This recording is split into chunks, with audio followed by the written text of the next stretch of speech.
Mastering Modal Verbs, an exploration of primary modal verbs. Hello, learners.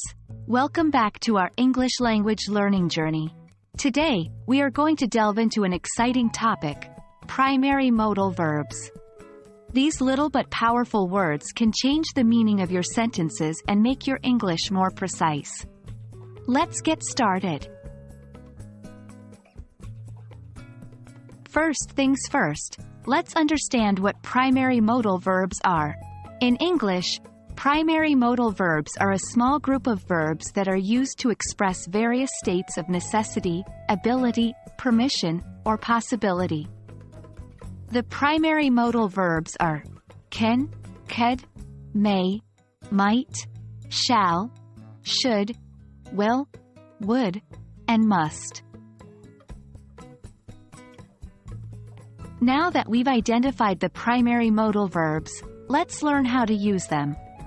Each of these verbs is used to express a different modality, so let's break it down. Can, used for ability or permission.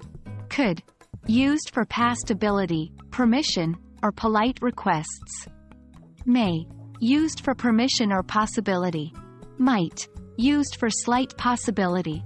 Shall, used for future actions, suggestions or offers. Should, used for advice or recommendations.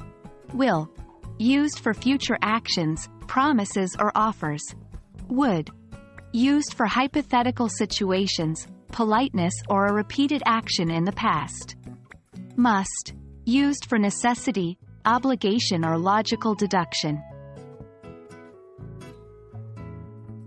Now, let's look at some examples to see how these primary modal verbs work in sentences. 1. Can I borrow your book? 2. I could swim when I was a child. 3. May I have another slice of cake? 4. It might rain later today. 5. Shall we go to the movies tonight? 6. You should study for the test. 7. I will call you tomorrow. 8. I would travel the world if I were rich. 9. You must finish your homework before playing video games.